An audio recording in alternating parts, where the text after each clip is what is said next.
All right. Yeah.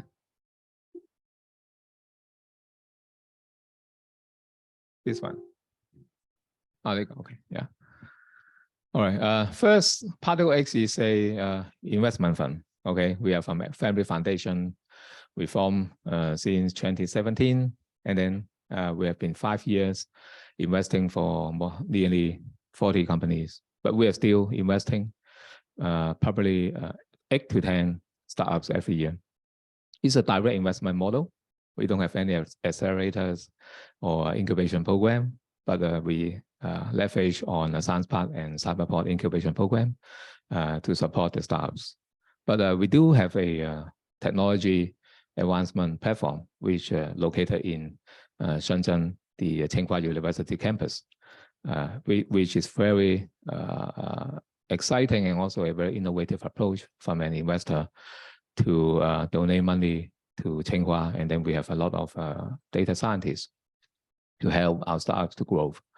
And we also have, like today, we organize an event which is called Urbantech Global Challenge. So you can see that we have more diversified than normal or traditional investment fund, especially the angel, that we love to share our knowledge, our experience, and we encourage our portfolios also to share how they become successful and how to get fundraising. So sooner or later, we also have some maybe workshop about how to scale a startup with our model of a scale-up model.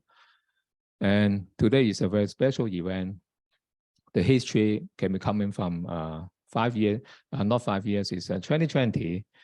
We organized the ParticleX Global Challenge, which is an event to recruit and call for participation from global ParticleX startups. And the value proposition is they can meet and network and also pitch to investors from Hong Kong and also to property developers from Hong Kong, and then getting them to understand what their solutions are, and also there may be a possibility they will adopt.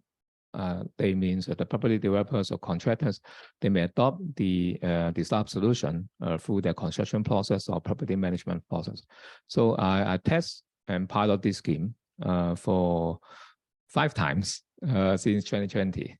And then we have recruited more than 230 companies, and we compile the portfolios. So this is a very good experience for us to really can leverage on each other's resources. Okay, so I will not cover this. This is just a framework of what we are doing on investment, but you may find that we are not just focused on one particular technology. We are more focused on the algorithm, which is the big data, AI, IoT, and blockchain. Why we define this investment philosophy? Because we love technologies, and we hope through technologies we can revolutionize and also innovate into different technology. So it doesn't matter the startups is covering from health tech, medical tech, education, or prop tech, or even robotics. Robotics is the base, but we will not try to create a robot, but how to use a robot for different application will be very promising, especially for business. So later you will see one of the examples from the speakers. And what I also want to mention today is about ESG and also the green tech or the urban tech. Why this is happening and why we are so interested in doing that. Coincidentally, I wrote an article in Mingles just this week. I just searched that it already available on website. So you can search my Chinese name, Tsoi Mingles, and then with Mingles, you can see my article. Actually, it's I talk about this for 2 years about the history of ESG and why we need to take care of this. The history of the ESG database since maybe 1980s is because of the climate. People say climate change, carbon neutrality, but if you think more longer ago, since 80s, you will see a lot of say civil action campaign in South Africa about human inequality, and also the pollution in the tanker breaks on rocks is about 1980 something in Atlanta. About I don't cover the name of the vessels. It's a very famous petroleum company. Okay, the oil tank leak billions of tons of oil. So this is an incident. You may call it as a black swan that create awareness, because people will see from the news photo a lot of sea animals die because of the oil pollution. So this create a lot of news, and also with the civil actions and a lot of things. Then in 1997, we got a philosophy of lecture, and also a famous Professor John. He talked about triple bottom line. But the triple bottom line he talked about is about people, planet, and profit. Okay, 3P. And when I was stepped into the social enterprise education in 2007, I also learn from this, and also a lot of think tank, and then people will evolve the triple bottom line into environmental, economics, and also social. Okay, social means people. Okay, also. So environmental become a dominating planet, but of course financial economics is also important. So from that time we always think about doing a business. We also need to take care of the society and the environment. Okay, that's the triple bottom line founder. And that's why the UN developed the GRI, General Reporting Initiative. The UN is trying to get all the big companies and investors to look into this matter and be responsible in doing the next investment for some very good business or non-polluted business, or some business doing social good for people. So that's the history. And after that, and people will recognize this great guy, Annan, the Secretary of the UN, at his officiating position in UN. He initiated the ESG principles. Okay, the six ESG principles, and then he also after 10 years. The UN also initiated the SDG, Sustainable Development Goals. So people will be asking, why, if we have ESG, why we still have SDG? I can tell you, this is not my story. Okay, this is already published by some scholars before. Because people don't understand ESG actually. When the big 20 global investor, they sign a memorandum to comply with ESG. After that 10 years, they can do very small things, or they cannot do any material impact, because not many people understand that. That's why in 2015, UN published officially the Sustainable Development Goals with 17 goals, and then up to 160 something of sub goals with a very tangible indicators. I highly recommend, if you are very interested in developing the ESG and also sustainable ventures, take a look of, or even if you are running a corporate, you can take a look of this open source. Okay, anyone can search for that, and then try to understand a deeper on the details. But Urbantech, there's today's topics. We are going to cover urban tech because it related to climate and also related to carbon neutrality. And I tried to bind the 17 SDG into ESG. You can find this as a reference. Okay, I will share this for all of you. And this is not copyrighted. Okay, always like to share for that.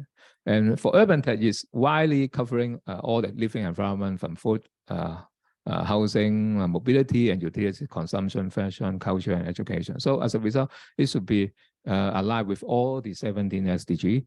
And people will ask why we need urban tech, because the city is booming. That's also written in my article in Chinese, in Mingles. It's because we have a lot of people. And then people are moving from the remote area of like agricultural economy into a servicing or a cosmopolitan economy. So when a lot of people are rushing out to the city and try to build a city, you will face a lot of problems. And the problem will not just a climate change, okay, not just climate or environmental. It may be more on social, more on cultural gap or social class, inequality and things. So this is one of the dealroom.co. They try to uncover the reason or the or why urban tech matters in the current trend. But you can see it's all from the climate change point. But people are also defined like that. But from my standpoint, I also look at the genders, look at the poverty issues, and also others, including out of beyond just environmental. It's a social and governance. So I try to design a new framework. That's my creation. Actually, I draw this with an urban technology. When they need to develop, we need infrastructure and also the energy and utility. So I place infrastructure, energy, and utility in the core middle, in the center. And then it will be surrounded by transportation mobility, because we need that, okay? Infrastructure for railways, bus network, and so on. And then we must consume food, and we must take care of our health and also the safety. And of course, we need to live. So domestic, real estate, property, okay, built environment, all always related. So and also we also need to take care about education, culture, lifestyle, and different things. So it's in Chinese say 衣食住行, okay, it's covered, okay, but in the middle we must have infrastructure. Infrastructure can be communication infrastructure, mobility infrastructure, or anything, roads, okay, anything. But the most important, maybe the surrounding side, is the sustainable economy, which we call it as a circular economy. Circular means that everything can be recycled. Okay, this is a term I learned from Baggio. They are the listed company for rubbish recycling and rubbish management. And they told me this. And then I checked and I found that, oh, then I complete the cycle of urban tech. So I encourage all of you helping us to fulfill all these 6 areas of urban tech, because this is the core elements in our urban tech program. We will from time to time, years by years, to collect cases, to inspiring more startups, and also in collaborating with big companies. We try to draw the roadmap for Hong Kong as an urban tech city, okay, to have everything closely related, and then we will draw some impact and also create fulfillment for everyone. All right. So this today, although it's not the first day of we announced the urban tech program, but this is a very good opportunity today. We collaborate with Science Park and also some of our portfolios and friends and partners like MTR to work together, and then we will try to illustrate more on the urban tech program. And please, please check our official event website for more details about how to join the urban tech program, and also be alert that there will be another December 2nd, Friday, another event that we will focus on another area called circular economy for at the same Hong Kong STP, but in Wheelock Gallery for more inspirational talk. So I will try to skip, and we will have another speaker follow on. Thank you very much. Yeah. Thank you, Mingles, for sharing with us. Now, please welcome Mr. Francis Poon, Promotions and Community Development Lead from HKSTP, to share more on business opportunities and benefits in Hong Kong. Mr. Poon, please. Okay, thank you, Millie. Good afternoon. Very nice to be here.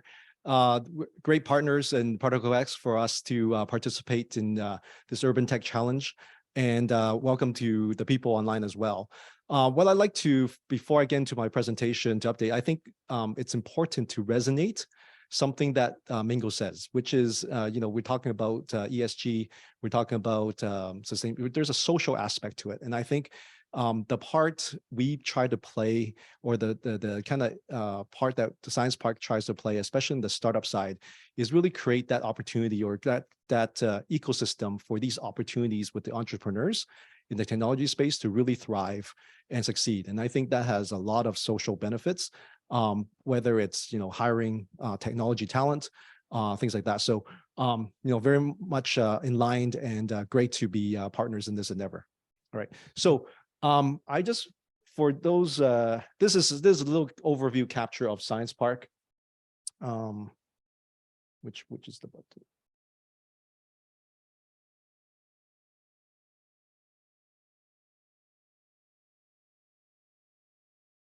Okay, you can just go to the next slide for me. Okay, so I'm just going to do an overview of the Science Park, just as a catch up for something. I'm sure most of you know what we do and what we're about, but maybe you haven't seen it in a bigger picture. So I'm from the startup side, looking at a lot of the kind of the earlier stage innovations.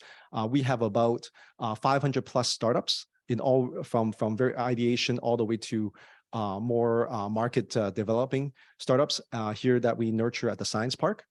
Overall, though, we have 1,000 companies. So other than the startup side, there are technology companies that use our ecosystem to make them their home and continue to develop their solutions. With that, what does that mean? We have about 16,000 more people who come to the Science Park to call it their place of career every day. Okay. Most of them, or but more than half of them, are in the technology space. So we really want to have this place to nurture technology developments. The other part I want to talk about is maybe our startup side, which I mentioned already. We have 500 plus. I'll go into the 4 different programs that we have, and this is very much welcome to your network, and online and ones here as well. The other side of our ecosystem that's very important, which Mingo started off, we do have an investment fund. The investment side is absolutely critical to how technology companies develop, as you can imagine. And we have a investment team with a corporate venture fund. Now, with that, there's direct investment, but the other, I guess, attribute that we find very interesting in the marketplace is that the Science Park reference allows the technology startup to go get 10x more funding in the private market space. So that's also very important role that we play in giving a solid reference, whether it's to investors or to corporate partners as well. Okay, next slide, please. Okay, so how do we do this? So on the top left, what you see is our 4 programs, and we have technology startup programs that's nurture early stage ideas, whether you're a student in the university, whether you're working full-time and you have this burning need to change and improve something that you think has innovation value, to something that we can bring you in-house to then start developing your product, which is our incubation program. And then we go into business expansion, et cetera. The other side of a startup's development is able to do their POCs, right? Whether it's with our corporate partners, which we have Jean here from MTR here today, right? That market adoption fast track is critical for a startup solution to be proven out and to be iterated for market success. So our partnership with these private enterprises are very key. Talent is a continuous challenge for any ecosystem, I think, around the world right now. And we try to help that with Hong Kong as well. So, we have career fairs, we have a career job posting site for our startups to list out their really thousands of jobs right now, to really make it the opportunities for the technology talent to come in. Okay. Lastly, kind of the ecosystem here is very much about our facilities and our ability to promote certain startups or certain technologies that needs that specialized facilities and network and et cetera. So that's what you see here, whether it's healthcare and the life sciences, to sensors, to robots, to AI, et cetera. So that's where you find this ecosystem of expertise to help you develop that technology, and then of course find the community to work together with as well, because that part is also very key as you're kind of the small team developing your technology. InnoCell, just can go back. InnoCell, just on the far right, if you don't know, that's our accommodations. So it's very important that we bring in housing for kind of the overseas or non-residents in Hong Kong, and that's something that we saw a need for. We're already calling InnoCell 2 right now to be built, because this is even with the kind of we're just coming out of the lockdowns, but even during COVID, this was 60-70% occupied. So it's a very useful facility for really building that community. Okay, next slide, please. All right, so I just want to go into a little deeper dive on our programs so that you get a little bit more, hopefully a little more excited about how we can help you develop that innovation.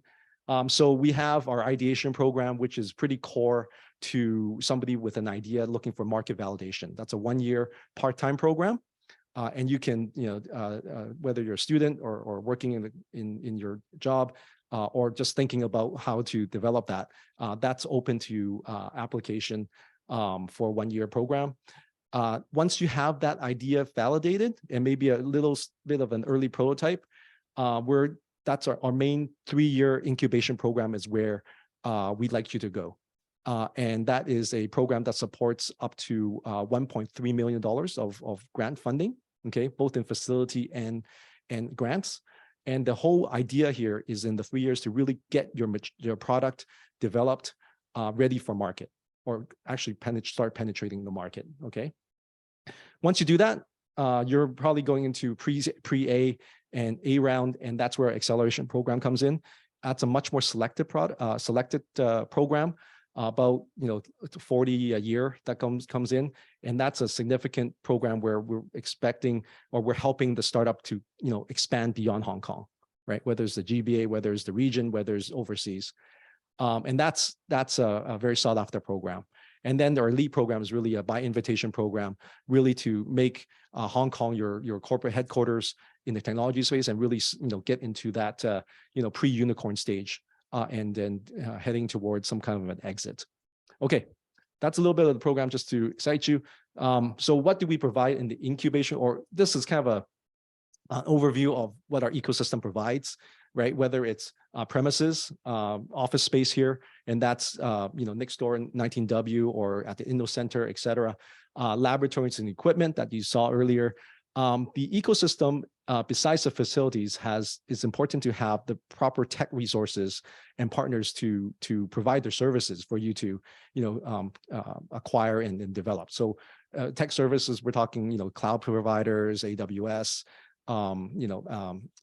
things like people like that, Ali Cloud, could be robotics like AI Plug, you saw earlier, AI kind of expertise, et cetera here. Training, okay, that's part of our program. We provide a lot of training, whether it's an entrepreneurial development training or technology training, okay? So that's important. Smart campus, just the nature of how there's test beds here for mobile applications, et cetera, that you can access. Talent, we talked about that. That's very important to get.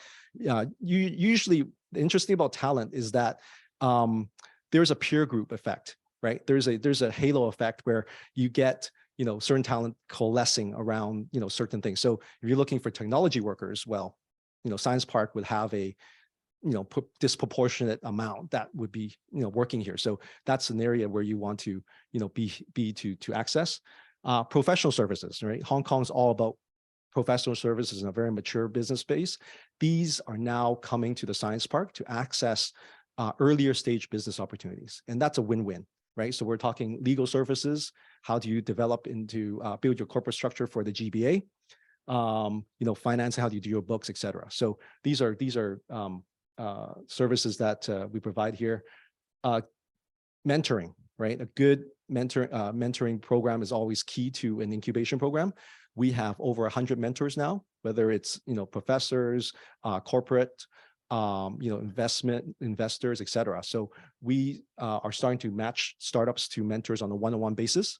And that gives a really direct approach to people with experience who can advise you ahead of the curve. Okay. Startup community, like I said, we have over 500 startups here. And now we have a platform called Meetups, which I'll encourage you to do, to look at certain events. Today is a meetup that we put on our Meetups platform to really find the resources, find the insights, find the network, find the connections that will help you to know more of what's around in the innovation ecosystem space. Okay, and then last but not least is matching. Okay, this is very, very important, whether you're looking for funding, right? So we have, like I said, a capital team that matches, looking for money for your startups or startup innovations for your money to go in, or customers, right? So again, the corporate side looking for innovations to do that POC to get ahead of the curve for their competitive advantage as well.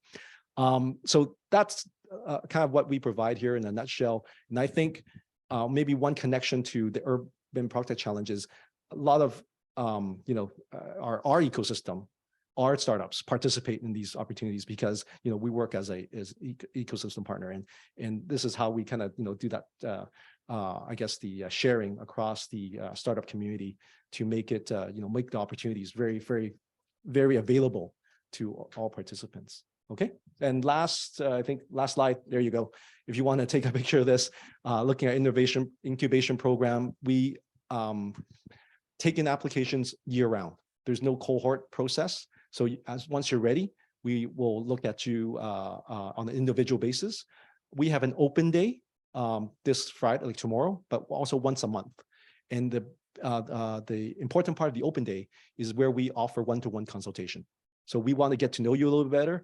You have a great opportunity to find out a little bit about how we can make sense for you individually before you have to go through the application process. So that's all I have for today. I encourage you to be very committed to the Urban PropTech Challenge and happy to be part of this. Thank you, Mingles and team. Thank you, Mr. Poon. Now that was only the beginning. To go in depth, let's welcome Mr. Jin Su, Head of Ecosystem, Global Innovation Department of MTR, to lead us into Keep Cities Moving, co-create a smarter and more sustainable future. Mr. Su, please. Hey, everybody. It's good to be back in Science Park. Thank you, Mingles, ParticleX, and of course, Science Park for sponsoring. I'm always a fan of actually startups, and also always want to work more with innovators like yourself and actually help push Hong Kong and the rest of the world forward in a sustainable manner. And so about 2+ years ago, I went from startup world into corporate, into MTR, and I was given this opportunity to actually lead Global Innovation Department, a department that actually would help MTR drive innovation globally by working with all the internal business units and empowering them to drive innovation. Is it okay? Yep. So let's see if this works. It seems like it's seems like it's working. Clicks. Great. So well, who we are. We are a recognized world-class operator of sustainable rail transportation, and we are a leader in safety, reliability, customer service, and efficiency. And of course, we are a company that is founded in Hong Kong. We were founded to create the backbone of Hong Kong transport network. So our purpose and vision is to keep cities moving, right? Today we talk about the subject of urban tech, and this is something that is related to very, our daily, what we do. And this is something that is very important in actually transforming MTR as well, as we actually apply tech in cities and how we actually use tech to continue to keep cities moving.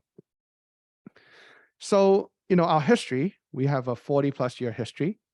As mentioned, we were founded in the 70s to create the Hong Kong transport backbone.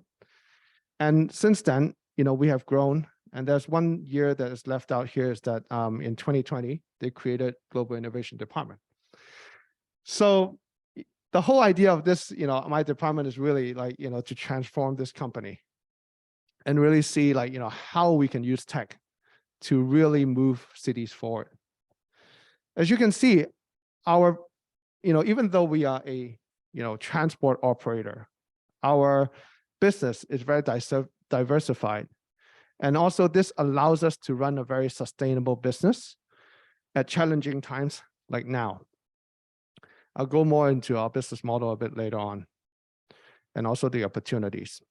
So our network has expanded quite a bit in the past 40 years.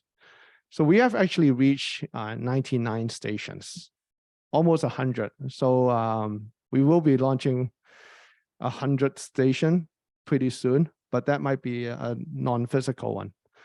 Heads up on that. So the interesting thing is that, if you count all the stations out here, let's say on our metro network, you would count 98. So the 99th station is actually the high-speed rail station. And of course, recently, we accomplished a huge challenge, which is to extend the East Rail line, serving Science Park, right into the heart of Hong Kong, into Admiralty. Something that, a line that I enjoy every morning when I go to work from Hong Kong Island. So, we have a lot of plans to expand. And this is why we have a lot of wishes to actually accomplish as we try to continuing to transform the Hong Kong transport network. And we want to work with you all to realize these vision. Every single one of these developments are new opportunities for innovation. They are new opportunities to try out new pilots and see where we can take, transport to, and also how to make this city even more livable and use Hong Kong as a showcase to the world. So, we talk about our interesting business model. Obviously, some of you may have heard of the R+P model. For those of you who haven't, is our rail plus property model. This is a model that was introduced in the founding days of MTR and actually enable us to run a very good service and provide a city with good transportation and be able to sustain that for 40 years and much further on. So, we have, for the rail plus property model, we essentially create communities by using rail to connect these communities and enabling them to grow. So as you can see, we have 20,000 over residential units. We have we have 14 shopping malls, 820,000 square meters of commercial and office space. So what this means to all of you in startups is that these are all opportunities to pilot and to try out your technology. So we have a collaboration right now with Hong Kong Science Park, which is called the Living Lab. So the Living Lab is something that where we can actually apply technology on top of our assets to try things out and help you iterate. So a lot of startups, you might have problems finding partners to find a ground to actually try out and iterate your product and improve. Because this is what it's all about, right? If you don't experiment, if you don't try, how can you get better? So we actually have the resources and the opportunity for you to do that. So we will become your customer and let you actually use your product on top of our assets. Let's see. Next slide. Yeah. So the slide before, yeah. All right. So besides property, we also have our non-fare business. which is something that you probably have seen a lot. This is like, our advertising across our stations, our retail shops in our stations. And surprisingly, many of you might not know, we actually have, data access, well, across our whole of our network. Of course, you enjoy using your phone throughout your metro journey. But when you go overseas, sometimes like you realize that, when you take a subway in like London or tube in London, your phone might not work halfway through the journey. Besides that, one thing that I want to take everyone's attention to is that every day when people commute, as they go through our station, they might see advertisements. They might actually engage with our station shop. But a lot of these interactions are offline, meaning I see an ad, I go to a shop, and I queue up. Can we change this experience? Potentially. Why? Because everyone has a smartphone today. So how can we actually fuse this with the smartphone? So these are like, opportunities to explore.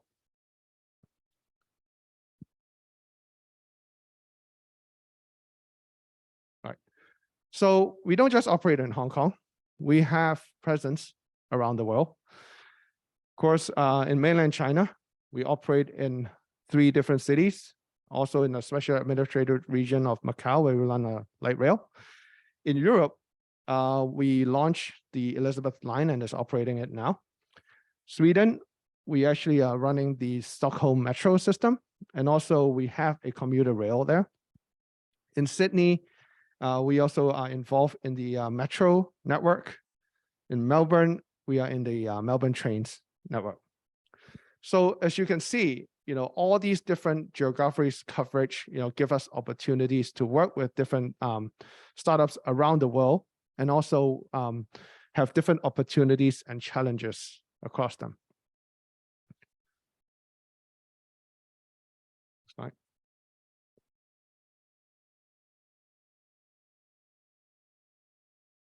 Right.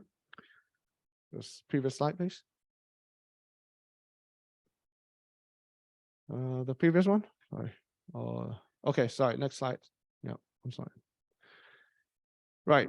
So yeah, when we actually operate in different geographies, we actually have these different partnerships that we form and have these different brandings. Next slide. So we announced a transformation strategy, and we have 3 strategic pillars. We're focusing on the Hong Kong core. We're also driving, our business in mainland China and international ones. And the third one, which is something that I care the most about, is to build new growth engines. So what we see, is that there is a huge opportunity on the third leg.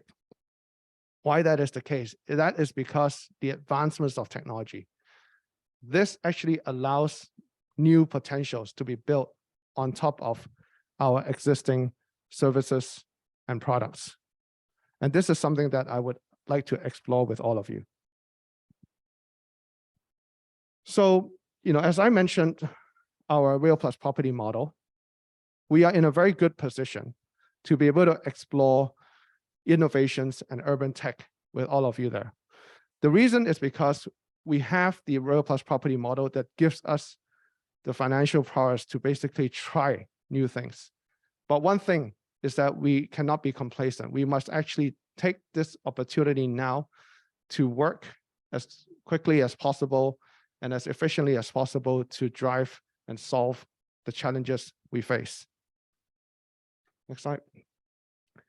So as we actually use the R+P model to capture these value add, we are actually driving this cycle where we are actually enhancing the land value and also by increasing the number of people that are living in an area. So as we drive this cycle, we'll notice that, how do you actually accelerate this turn or this wheel? One is actually, how do you actually deliver better services, and how do you actually help people solve problems day to day? So, you think of us like, well, Gene, you talked about the shopping malls, you talked about like, you know, the rail operations. What do we actually cover? You know, we talk about urban tech, right? So as you can see, the amount of things that we do is like super wide. We go from rail construction to rail operations and maintenance. We have station retail shops and services. We actually have property management and also like shopping mall management as well. So as you can see, as we are involved in all these different things, there are many different challenges that we face and also many different opportunities that we can actually innovate on. You know, you talk about AI, you talk about fintech, you talk about retail tech. You talk about like, let's say, you know, data, right? Financial data. You talk about like even advertising technology. All of this are at play. Next. And of course, we won't forget about sustainability. So for our corporation, we have 3 priority areas for ESG. 1 is to drive social inclusion. 2, reduce greenhouse gas emission. And 3, drive advancement opportunities for and empower people and communities. So all of this plays a big role in what we do. And as we actually drive to move cities forward, we want to push it in a sustainable way. Next. So, you know, you may wonder, what are the key areas we want to focus on? We want to focus on rail tech. We want to focus on smart city, financial and data services, mobility as a service and new mobility modes, new retail, and sustainability. I mean, if you look at these 6 different areas, it pretty much, you know, covers everything. So yeah, so if you have any ideas, let me know. The best way to approach us is to think how your product or services can help us do a better job and present it that way. So, you know, as you can see from what we do, we really put our heart into like really improving the lives of people living in the city, helping them get around. And at the same time, you know, we are committed to our employees and take care of our people. And we want to help, you know, our employees do their work better as well. So I hope that, you know, you can help us do it together in an innovative way. Thank you. Thank you, Mr. Su. Next, please welcome Professor Raymond Yeung, founder of NHOP, to guide us through BAT's network coding technology for smart cities. Professor Yeung, please.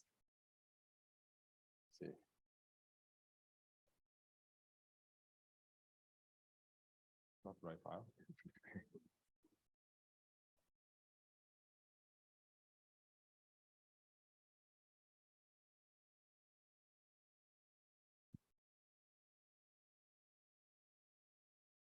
I think you can just there's some animation there. Yeah, and yes, move forward. Yeah. Okay. Good afternoon, everybody. My name is yes, my name is Raymond Yeung. I have 2 hats. I'm associated with the Chinese University of Hong Kong, and I'm also a founder of NHOP Technologies residing in the Science Park. And we're very proud to have ParticleX as being one of our investors, and they have been most supportive throughout the last few years. Next one, please. Now, today I'm going to talk about a technology that I've been working on for, I mean, the company existed since 2018, but I've been working on this for 10 to 20 years, depending on when you want to start counting. Now, hopefully this technology is going to play an important role in urban tech and also in smart cities. So in particular, I would like to talk about one application of our technology in smart lamppost connectivity. So everybody knows what is a smart lamppost, which in fact is a key infrastructure of smart cities. And on the smart lamppost, there are a lot of equipments that generates data that needs to be uploaded to the cloud. So the one very important issue that we need to tackle is how to connect the smart lamppost to the cloud. And there are a few possible technologies. The familiar ones are optical fiber, 5G and cellular solution. And today I'm going to talk about BATS or BATS, which is the technology that we are developing. Next slide, please.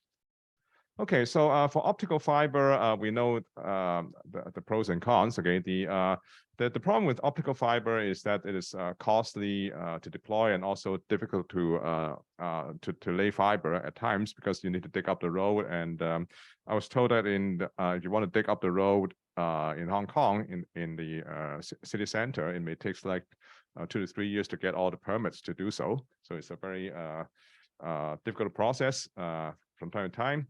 And for 5G, is a very convenient solution to connect the smart lampposts to the cloud, except that the running cost is high. Just want to give you some feeling of what we're talking about. Suppose you're uploading at 1 megabit per second, which is very modest in today's standard.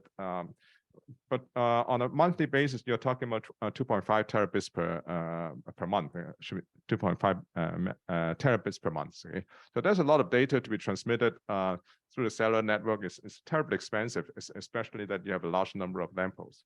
Next one, please.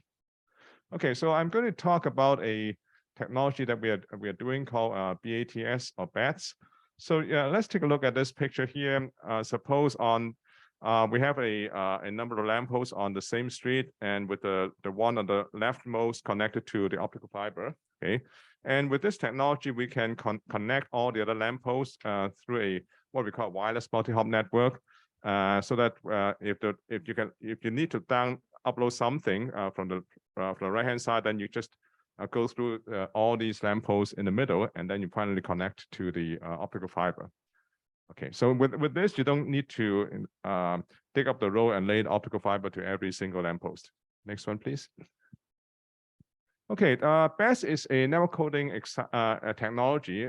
First, I need to explain to you what network coding is, which in fact is a theory that we developed some 20 years ago.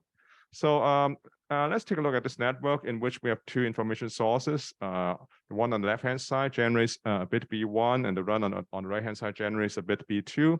And we need to exchange the 2 bits through the network, in which each arrow denotes a channel, and you can send 1 bit through in the direction as indicated. So it's very much like we do video conferencing. I send some information to you, and you send some information to me. So so the usual way to think of the problem is that I have 2 tasks to accomplish. The first task is to move B1 from left to right, and the second task is to move B2 from right to left. So to move B1 from left to right, there's one way for doing that. Next, please. Okay, so we can take this path. And to move B2 from right to left, we also have a path for doing that. Next one. Yeah. Okay, however, you see that there's a traffic jam in the middle link. Okay, so if you stick with the usual routing solution, I'm sure that you know what is a route, what a router is. Everybody probably has one at home. If we stick with the usual routing solution or the routing paradigm, it's not going to work. Now, on the other hand, we do have a solution for that. So on the picture on the right hand side, next one, yeah. So we first send B1 to the top, and then next send B2 to the top. And at the top node, instead of forwarding one of the 2 bits B1 to B2, we do a mathematical operation, which we call the binary sum. Next, please. The binary sum is very simple. For 2 bits, okay, B1 and B2, if the 2 bits are the same, then they add up to 0. And if the 2 bits are not the same, then they add up to 1. So basically, the binary sum tells you whether the 2 bits are the same or they are not the same. So it means that if the binary sum is 0, it means that the 2 bits are the same. If the binary sum is 1, it means that the 2 bits are not the same. Okay. So the binary sum goes down to the bottom, and then 1 copy of it goes to the left. And next one, please. Another copy goes to the right. So let's take a look at the node on the left-hand side. Now this node knows its own bit B1, and by knowing this sign information, which is the binary sum, which tells whether the 2 bits are the same or not. Okay. Then with this sign information, the node on the left-hand side would be able to decode the value of B2. Okay. Likewise, the node on the right-hand side, knowing its own bit B2 and also the sign information, B1 plus B2, which tells you whether B1 and B2 are the same or not, would be able to decode the bit on the left-hand side. So you see that although the 2 bits do not go to the other side physically, the information does get through. So this very simple example shows that information in network communication is indeed not a commodity, although we have been thinking along this line for the past few decades when we do computer communications. Next one, please. So in general, you need to employ coding within the network in order to achieve optimality, and this is what we mean by network coding. Okay. Next slide, please. Okay, now BAS is a network coding technology, but why do we need this technology? Now, the one application of our technology is in wireless communication, because in wireless communication, multi-hop is a long-standing problem. The problem is that if you treat data packet as a commodity, when you go from one hop to another hop, you lose some packets, right?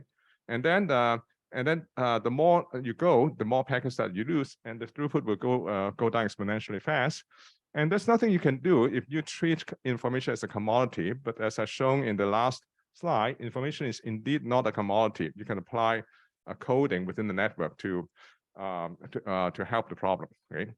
So this is sometimes referred to as the multi-hop curse by industry. And the BAS is an advanced network coding technology. I would say that it is by far the most advanced version of network coding that employs recoding at the intermediate nodes. And with BAS, a very long multi-hop network can be realized. Next one, please.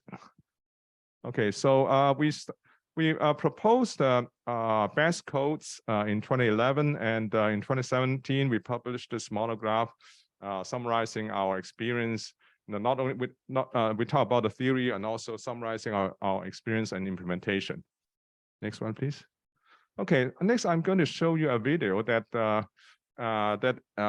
illustrates what BAS can do in the context of wireless communication. Please play the video.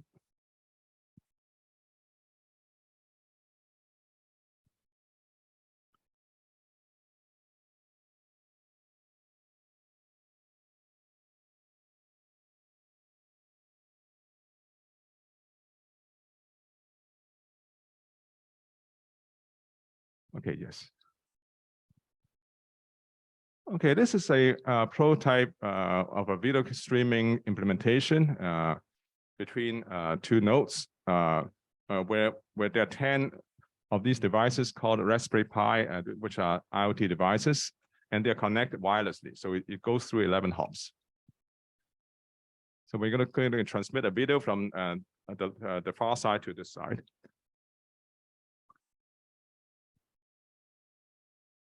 The comparison is between BAS coding and fountain code, which is a traditional technique.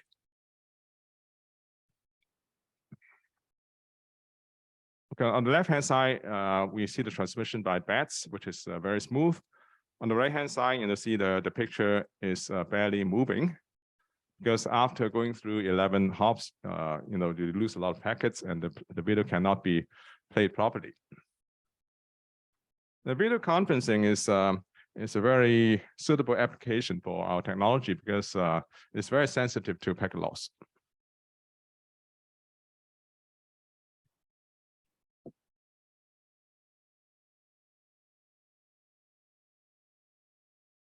Okay, let's go back to the slides.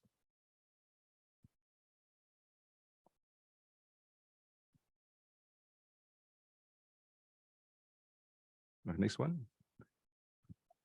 Okay, so this is the smart lamppost in Hong Kong, and we're very lucky to have been involved in this project. Okay, next one, please. And there's another project that we have done, which is a pilot project in the Lantau Country Park. We've been working with the Civil Engineering Development Department to use our technology to provide Wi-Fi service at the Lantau Country Park. As we know, just like most other country parks in the world, they're usually not covered by the cellular network, right? And which can incur threats to hikers, if not just convenience. Okay, so we already have the pilot trial completed. Next one, please. So this shows the picture of our deployment. Because there's no power supply there, we need to build our own solar panel. Yes, next one, please. So this slide shows the very many potential applications of our technology, including wireless broadband in rural villages, satellite communications, smart cities, V2X. You see that in V2X is a very natural wireless multi-hop scenario, safety and surveillance, IoT, of course, confined space. Okay, 5G. In fact, we have just started a joint research project with Astri on the implementing our best technology on the 5G IAB system. IAB means integrated access and backhaul, which is a way to deploy base stations for 5G in a very dense manner without having to lay fiber to every single base station. But in a nutshell, it is a wireless multi-hop network for 5G. Okay, and power line communications is a potential. We haven't done it yet because we are a very small company and we don't have very limited resources. And one underwater communication is another highly unexplored territory, in which wireless multi-hop technology can be applied. Next one, please. So this brings me to the end of my talk. I'll entertain you with this very interesting animation. Thank you very much.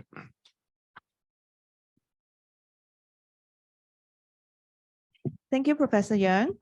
Coming up next, everyone, please welcome Mr. San Wong, founder of RTC2, to share with us on AI robot collaboration. Mr. Wong, please.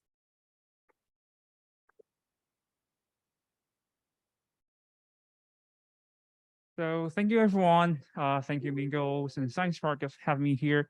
The last speaker, Professor Yeung, is actually really great speech. I mean, that's after college, one of the time that I spent really a lot of energy understanding what's happening.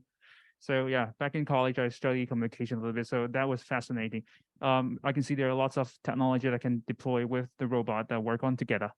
So RTC2, that's the topic to talk about today. We are actually a robotic platform. So it's like what Mingles talk about. We do not build robot, but we kind of build the infrastructures for robots. So we help the user to actually gather data, help them to improve the productivity and understand what's the return on investment on the robot. So that's okay. Thank you. So right now we're actually solving problem especially in the construction and inspection industry. So people not also, I mean, it's not surprise. These industry, they are usually high risk and repetitive. Can we have the next? All right. So that's just some numbers telling you how serious the problem is. So there are two main pain points of what the industry are facing. The first one are the manpower shortage. So the number on the left are telling you how many people are going to retire every single day in America in the next 20 years. So just give you a little bit ideas. That means in the next 20 years, over 21% of the Americans are going to retire. So that happens in America. That also happens in Hong Kong. So the average age of construction workers are 65 right now. That's pretty much retirement age. And the other one, that is the accidental industrial accidents in Hong Kong. Back in 2020, over 30,000 accidents and more than 200 are fatal. So those are the number to help you understand how serious the problem is right now. So the next one. So the industry has been trying with different robots to solve the problem through automations, right? But robots are made by different manufacturers, which means they don't talk to each other at all. I mean, you can't really control a Toyota on a Tesla platform. That's simply as that. So that creates a lot of challenge to the user, the end user. It could be MTR, right? It could be constructions company. So how they don't have to, I mean, they don't often have a robotic team on site to manage all these kind of robots. So all these robotic solutions become a challenge instead of tools to help them to improve the productivity and everything like that. So what we have built is called the ARC. It stands for the AI Robot Collaborations. We built a piece of hardware as well as a software platform to help connecting all this robot together. So to begin with, we start with Boston Dynamics 2 years ago. We start building a hardware to actually start the communication with Boston Dynamics. And right now, we have support more than just Boston Dynamics. We also connect to the Unitree Robotics from China, Swiss Antibiotics from Swiss, and some underwater robot, drones, outdoor robot, grounded vehicle, usually like tank or track robot as well. So we focus a lot on the outdoor robot, but we're getting more into the indoor as well. So next one, thank you.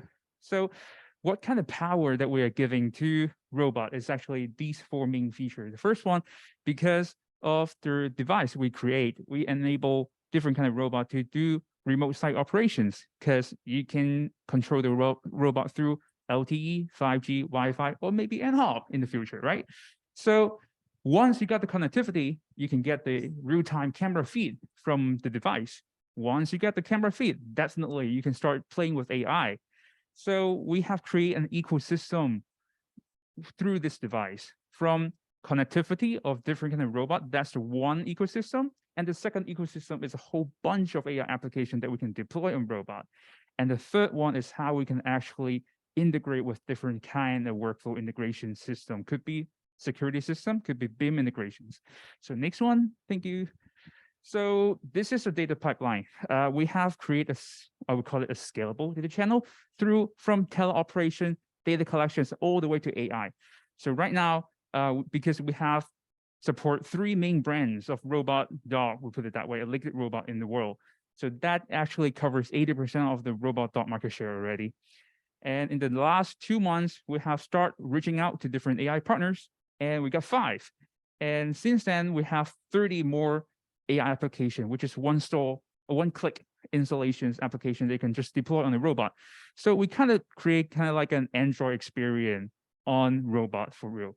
So next one, thank you. So yeah, that's a diagram. We have a piece of hardware to connect to different kind of robot, and that piece of hardware it does have a cloud platform.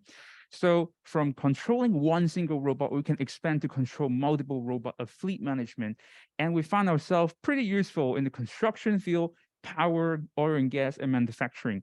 So in Hong Kong, we start with constructions, but seems like we also start moving to different directions as well in transportation and power, later maybe in manufacturing as well. So next one, thank you. Those are the use case we have in the past 2 years, from slope inspections, explosive scene inspection. So that was actually a tunnel right after they blow it up and they send a robot in there. And that's another confined space.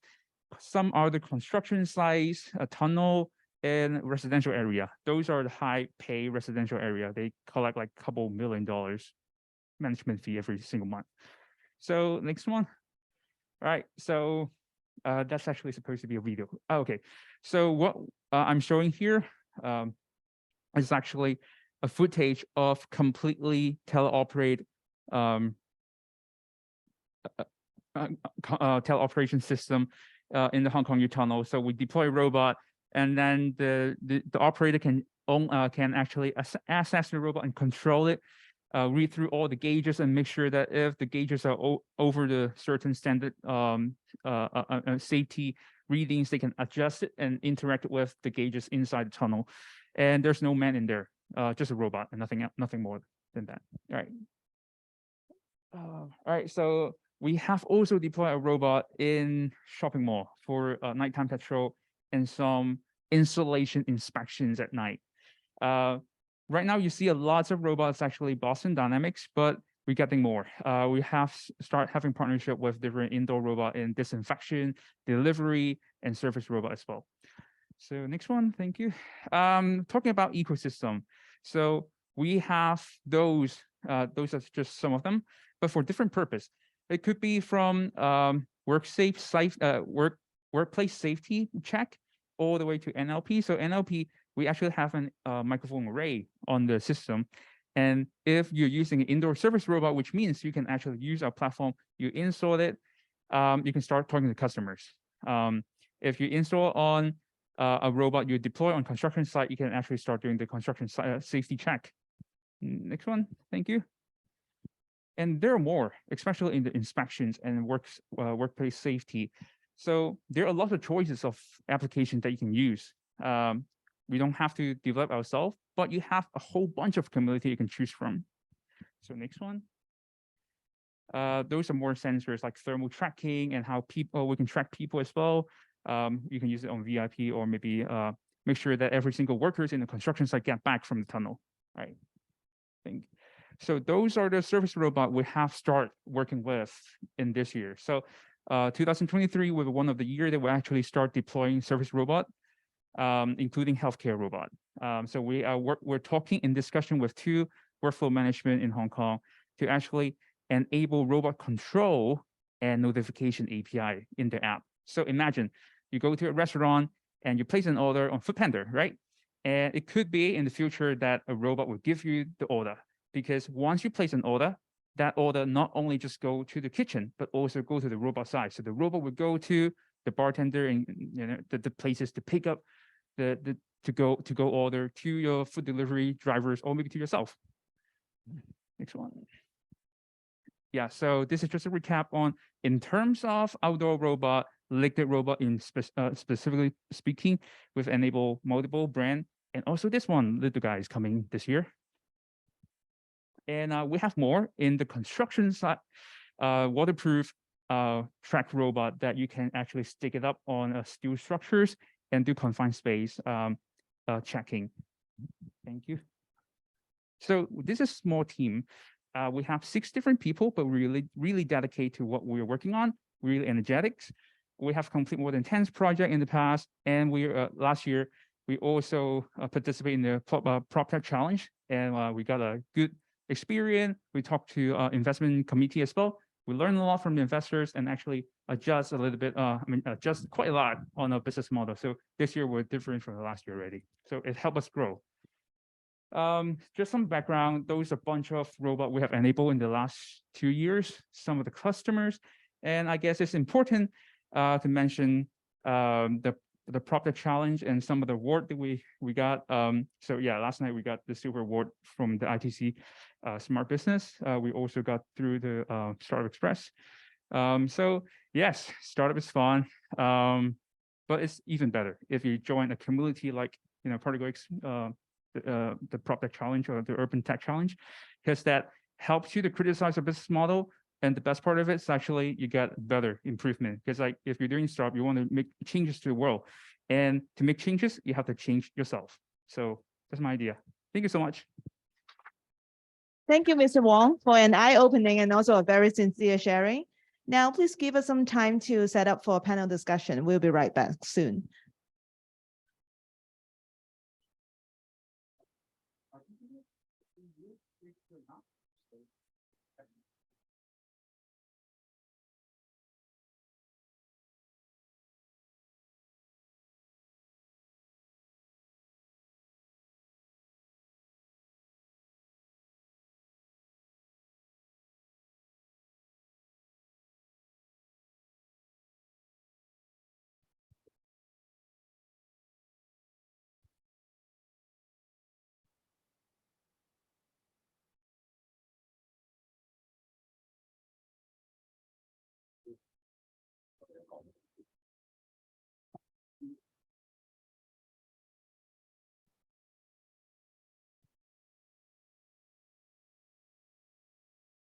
So welcome back, everyone.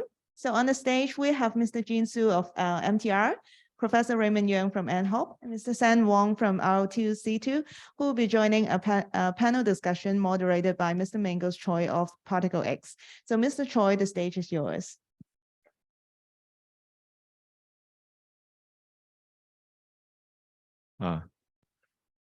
Great sharing. Thank you, Jean, Professor Yeung, and San. I think today our topic is about Urbantech, so let's start at this. But I want to address to some of the current issues, not MPR, but the policy address. Okay, because our CE already published this in October about developing the Northern Metropolis, and there are quite a lot of facts and maybe plan for the future about how to do the development. And I really want to, we are not going to discuss very thoroughly about the elements, but I think here we have the 3 very promising and very creditable organizations or technology inventor that we can maybe do some chit-chatting about or generating some insight about that. now besides me is Jean, my longtime friend since you make the start of Hong Kong. Yeah. And now, because you have giving us a very good introduction on MTL, and so how do you think on MTL aspect, or even your personal perspective on the future, maybe city and urban development, especially according to the CE policy address? Right. Yeah. So with the recent policy address, there has been a lot of infrastructure announcement, and actually, you know, I have no idea about these infrastructures prior to the address, so it was also a pleasant surprise, and actually, it's very impressive. I mean, there's a lot of work ahead. I mean, already, like, you know, if you're looking around Hong Kong, there is well, even before the address, you see that there's a lot of new developments, especially now that we can travel again. You see that there is actually a big reclamation going on near the airport in Tung Chung area. This is an area that we are also like working heavily on, and also like thinking like, you know, how actually living, working, and actually serving the community can be imagined as we actually grow it out in the next 10, 20 years. So, you know, as we think about like, you know, urban development and like city planning, and actually how to make, you know, a cities more usable, you know, there's a lot of factors that we think about, right? Like how people live today and how people actually leverage technology to change like the way they live, how, you know, it is now possible to make things that are more on demand as opposed to like, you know, waiting or as opposed to like, you know, going somewhere to get something. Things actually appear in front of people, right? Yeah. So but one very I think important insight that I think some of the staff online or even in this space is they want to ask about what type of technologies specifically will MTL want to adopt and also to look for, because I think policy address is one of the big opportunities, right, for a lot of infrastructure development for that. And then it will have a wide scope and range of technologies that you're looking. So give us some tips on how we can, you know, engage with the big corporate user. Sure. So let's look across our value chain, right? Let's start with construction.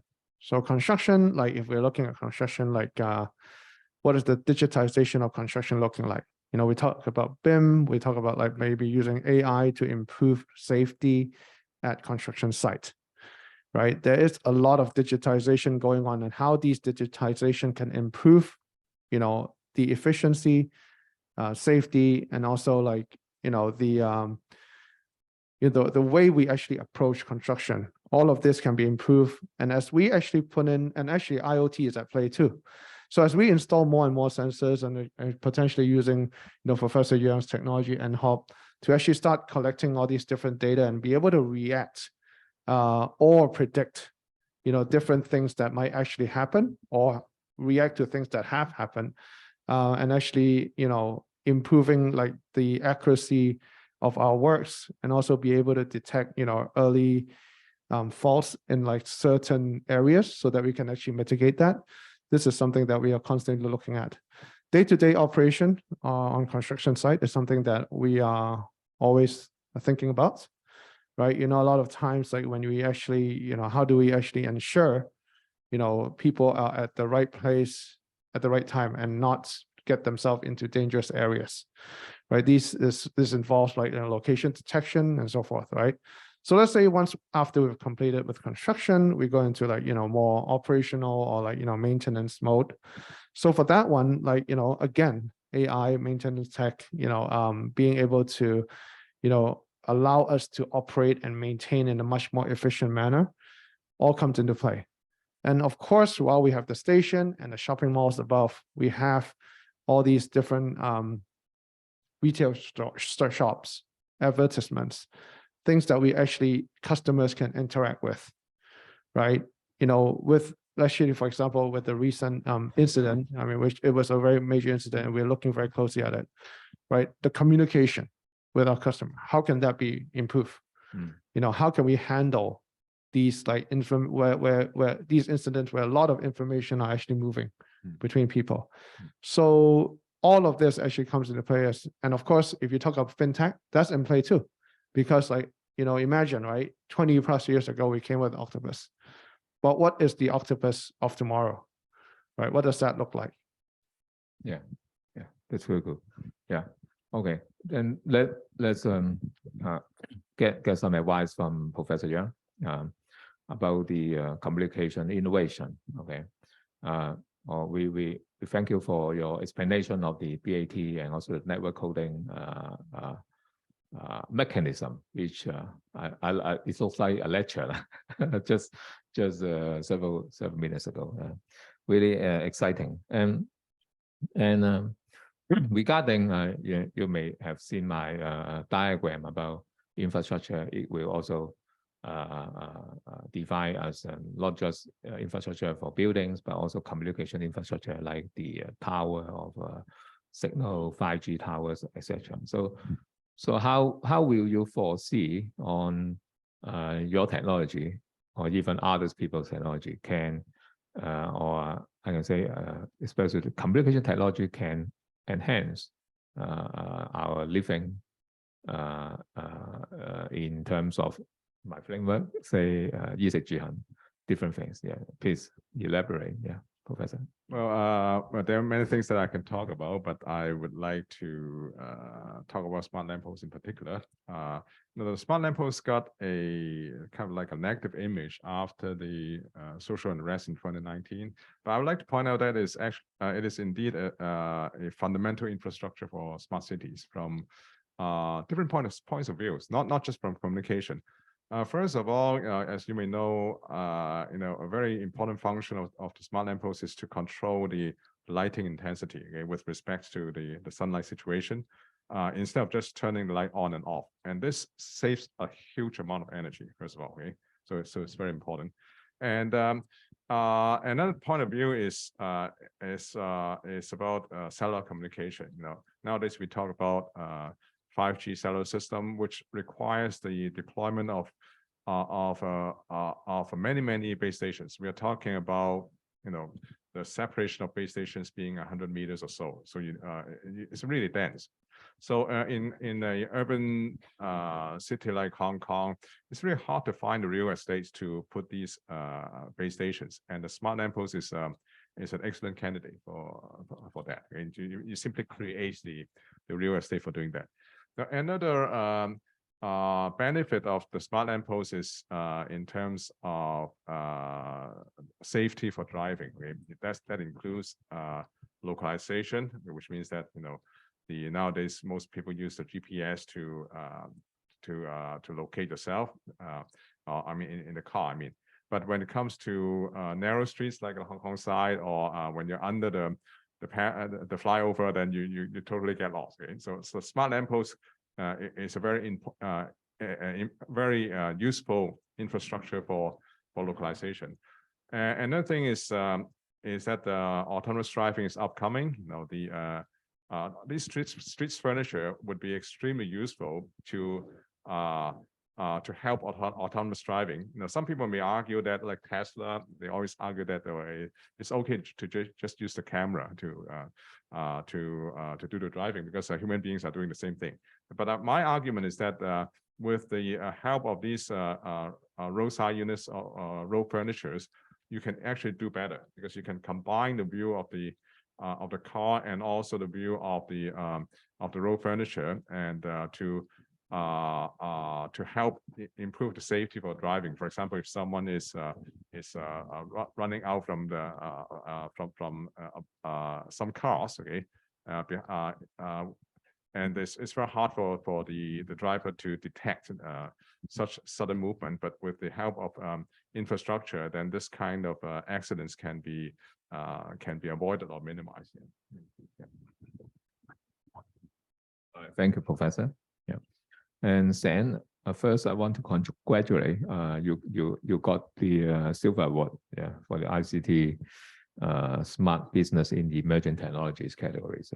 Yeah, it just happened last night, right? Yeah, it is. Yeah, thank you. Congratulations. Thank Yeah, you. congratulations. And from your slides, we Mhm. already seen some of the very interesting application using the R2C2 and also your robotic OS or platform. So do you have something else to share with us, even beyond what you display? Maybe some very unique application for that? Sure. I mean, in Hong Kong, we start with construction for Yeah. sure. And we actually keep drilling deeper into what we can do in constructions. And in my experience, I feel like there are lots of work in the construction site that we have to kind of comply with their workflow. So simply just deploy a robot in there may not be the best approach. So we have to adapt. We have to adapt how the construction sites are actually using different kind of robot, and we have to redefine what is a robot in general.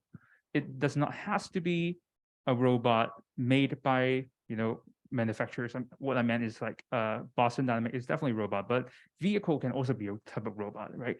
So when you have a broadened definitions of robot, as long as there's something you can control, as long as it got wires, then that could be a robot to us. So right now, we're actually exploring more into how we can control different kind of vehicle or robot in the future.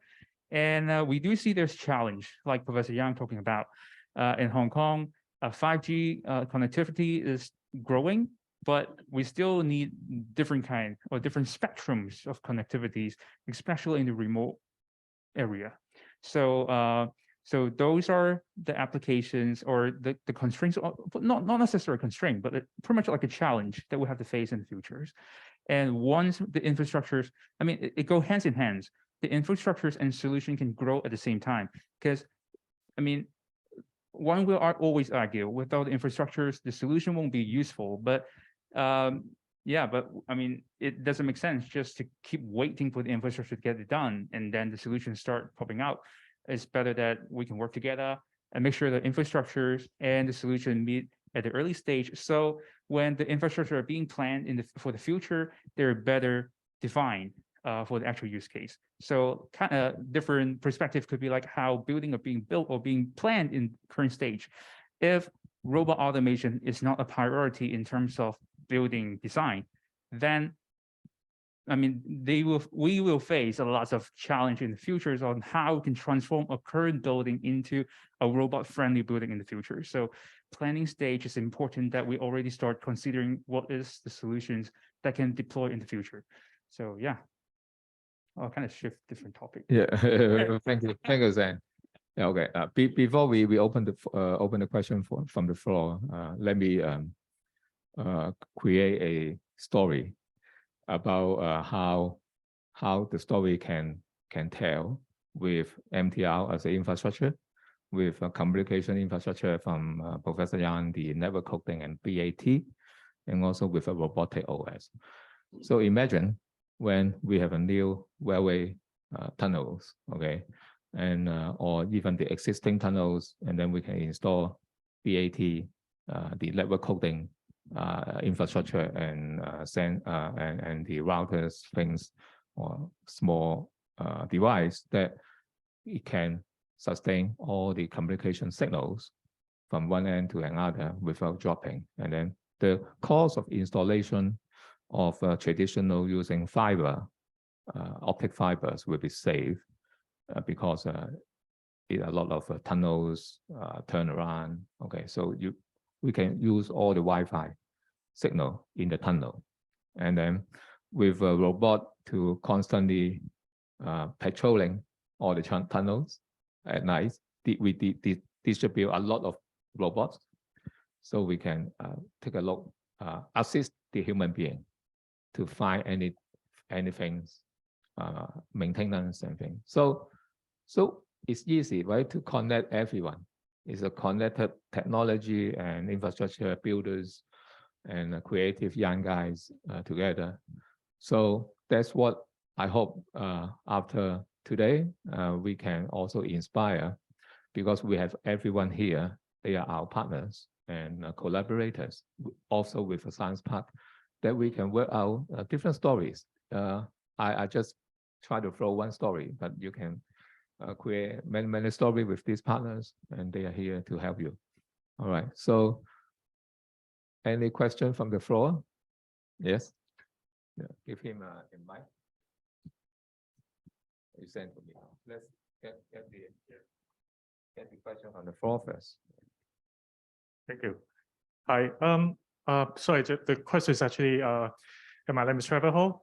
I got a question to ask about MTL here. So I just wonder, like, it's really nice to see MTL try to adapt startup solutions, but I would like to understand better about the procurement process, because I think that's its biggest challenge, how to adapt startup technologies into such a big organization. Thank you. That's a great question. That's also a challenge. You know, we are working on improving that aspect. But one thing that we are able to do now is that we are actually able to empower our business units to better match up with startup technology and companies, and be able to work in a more agile manner in developing solutions. So one of the new ways of we still have to basically go through a procurement process, but you can imagine the procurement process could split into different sections. For example, we could focus on the design first, and then basically then go to proof of concept and so forth, as opposed to defining the whole spec of what we want, and then basically get a vendor to build it. Like you see how different that is. So this is something that also we need to educate our internal business units in doing, because you don't achieve product market fit on day one. You never, right? So, and you have to go through an iterative process to figure things out. And this is also how you build great products, right? So this is something that we are also assisting our internal business units to go in this direction, so that we can actually then work closely with the innovators to develop solutions that actually are usable and livable by people that are serving. Okay, we got a question from Zoom by James. The question is about EV, electric vehicle. He said there is a challenge, especially in Hong Kong, because we have a hilly landscape, okay, very steep landscape, slope, and so on. So this may be a challenge to EV charging station to be installed. And so does anyone here have any better solution to address these challenges? Do you think this is a challenge for EV charging when there are slopey hills and landscape here? I can answer that. Yeah. So, well, obviously, the hilly characteristic of Hong Kong has actually benefited MTR in a certain extent, where you see the population is concentrated around the foothills. So it actually also make it easier to build a rail network that is more easily connected to a large part of the population. If you compare that to Singapore, Singapore is not that the same case. Okay, so back to EV, right? So I think the challenge is more for buses, probably, right? If you are using EV bus to serve a hilly area, it probably will run out battery pretty quickly, right? And when you're trying to charge it, it's going to take, well, even with current technology, it still take probably a few hours, like for the battery. So for hilly areas, probably hydrogen is the way to go, we think. But on another note, from MTF perspective, we think a lot about park and ride. So one of the things is that, and actually Hong Kong don't have enough chargers, and especially when as our EV numbers of EV vehicles grow, I think we're going to face this challenge more and more. And part of that, what we are thinking on in MTR is how do we actually leverage park and ride to make it, potential EV owners feel comfortable owning an EV, and to be able to let them feel that, okay, if I have an EV, I don't have to worry about charging because of, certain products or services that MTL launches in the future. Or how about I have a dream of co-sharing an EV. Like I think somewhere in Japan is doing like that. Okay, so I don't want to buy an EV, but I just like a local the co-sharing bicycle. I can sweep my credit card and then I can get get an EV and then park in the MTR station and then I can get away. Okay. Yes, absolutely. This is mobility as a service, and this is something that we are looking into as well. Maybe MTR can open a co-sharing EV company. Okay. Yeah. All right. Let's go. Any other questions? Yeah, I think everything is possible, right? Yeah. Maybe after 10 years. We don't need to buy a car, actually. Yeah. We don't need that. Yeah. We have an MTR so convenient. Okay. Any more questions from the floor? Any from online? No more? Okay. Then we can do some networking, I think. Yeah. All right. Thank you. Thank you for coming. Thank you very much. Yeah. Thank you, everyone, for taking time out of your busy schedule. And I'm sure many of you would like to talk to the speakers, so you can feel free to do so in the networking session now. And also, ParticleX is so kind to have prepared a souvenir for all the attendees, so you can feel free to get one. This is a traveler's adapter. And we would also like to invite you to scan the QR code on the screen to join the HKSTP meetup group. You'll be connected to over 3,000 like-minded people at Hong Kong's biggest startup ecosystem and meet with them at our various activities, just like this event today. Thank you so much again for coming today and have a nice evening. Goodbye.